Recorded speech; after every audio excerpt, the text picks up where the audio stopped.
their belief that this is inciting violence in some cases. I mean, this kind of goes back to what we saw during the campaign, some of the things that were yelled out in the final days at some of those McCain-Palin rallies. It does, and McCain at the time let it go on longer than I think he thought he should have. But there's no question that Sarah Palin, by not backing down to a very tough day, first and longest comments on this debate that's been brewing for the last several days, is part of what I think is a huge problem. To turn threats of violence on either side into a partisan issue, into an issue that's a rallying cry.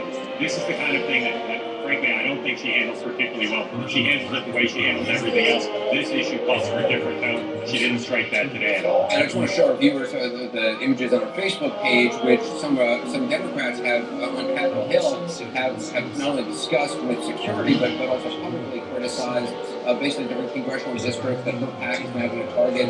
There's a little sniper's crosshairs on some of the congressional districts. She's not backing away from that at all. No, and John McCain has said this week, he defended Palin and saying this kind of rhetoric and symbolism has always been used in politics. Again, I think right now we're in a different place on both sides. Public officials fear for their lives and the lives of their families. I think everybody should reassess. She is not. Again, Sarah Palin, who showed up here today, very supportive of John McCain as part of her speech, but also extraordinarily defiant about the media, about the question of backing down and using accusations of extreme rhetoric to try to silence people on her side. Thanks, well, political conviction is super loyalty. Find out why Sarah Palin is supporting John McCain before we go on the op-ed tonight. Chad is joining us. Up next, exclusive. Dan O'Connor speaking out on a sexual scandal in the Catholic Church. He's questioning whether the Pope believes in God. We're being lied to by people who are supposed to represent Jesus Christ. And more importantly, the victims are being lied to. Later, the beauty queen accused of being a drug lord of all things, and the other beauty she allegedly recruited drug mules. She's on the run at CNN.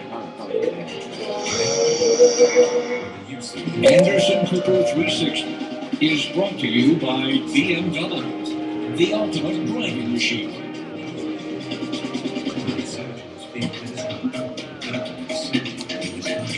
There's only one ultimate machine.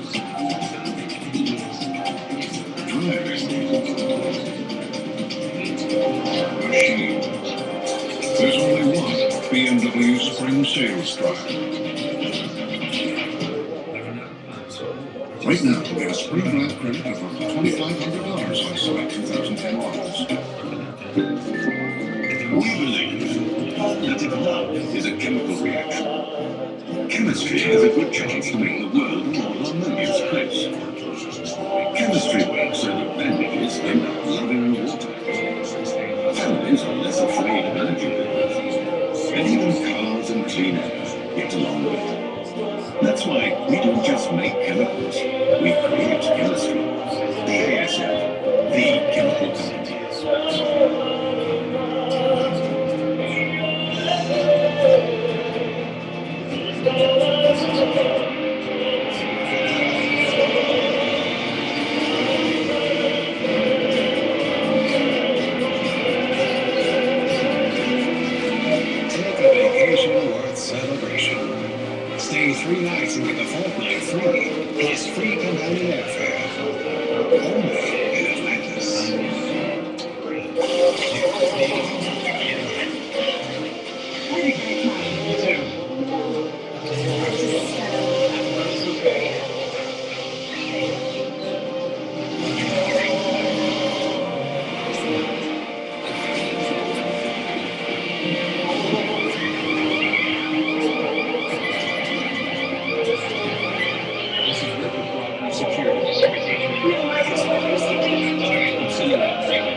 Three Lexmark professional touchscreen all-in-ones with the world's lowest arcade cost, just $4.99 for a 500-page cartridge.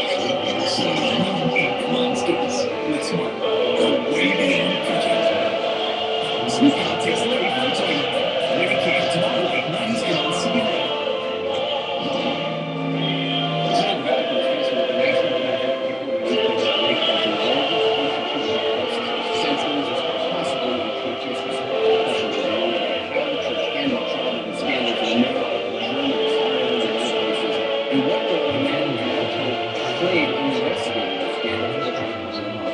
In a moment, we're talking I remember nearly 18 years ago, she was a global uproar out of racism protesting about how she chose to do it all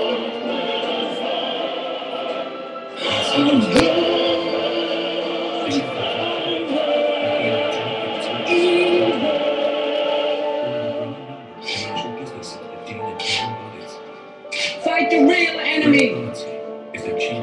Sinead O'Connor tearing up a picture of Pope John Paul II on Saturday Night Live in Dublin. She's in Dublin tonight and says she is a Catholic and has plenty to say about Pope Benedict and the sex scandal rocking Ireland. First, let's just go over the wall. I just want to give you a sense of the kind of a quick timeline of the recent scandal. Let's start here in April of 2005. Cardinal Ratzinger was installed as Pope. Now, he was formerly the Archbishop of Munich, and for years, he was the Vatican's top enforcer of doctrine and law and prosecution of alleged pedophile priests. Now, slide forward, 8 months later, December 2005, because of his elevation to Pope, a federal judge rules he cannot be named in a Texas lawsuit that alleged he had a role in his prior position as Pope John Paul's chief law enforcer in covering up the molestation of three girls by a seminarian.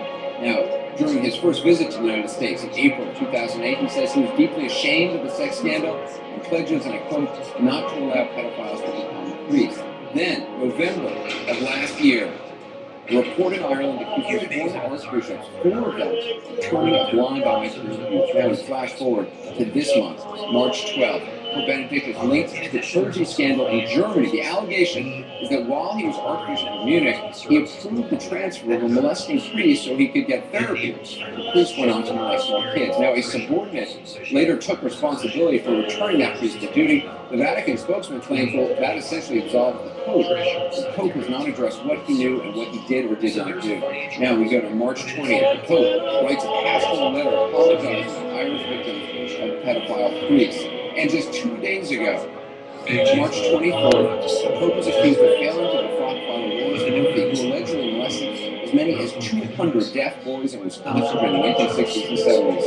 A religious trial, which Benedict would have had the ultimate jurisdiction over back in 1996, was halted, get this, after Father Murphy wrote him a letter saying that he was in poor health and had already repented. So again, the National Catholic Reporter newspaper saying, and I quote, nothing less than a full, personal, and public accounting will begin to address the crisis that is now engulfing the world of the church. We're going to talk to John Allen, former National Catholic Reporter, in a moment. First, the Big 360 interview, our exclusive conversations.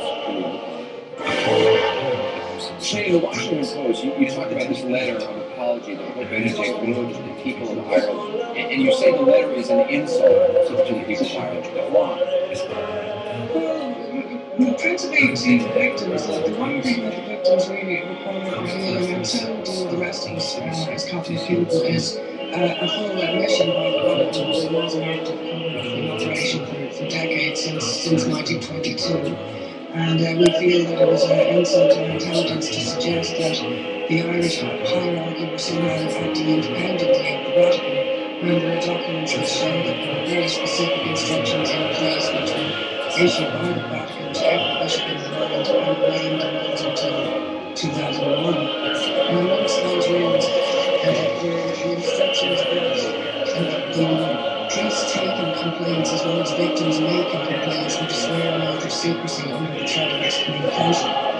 So I'm going to quote to the part. These matters must be pursued in the most serious way, and after they've been defined or given over to execution, they are to be restrained by perpetual silence, and everyone pretending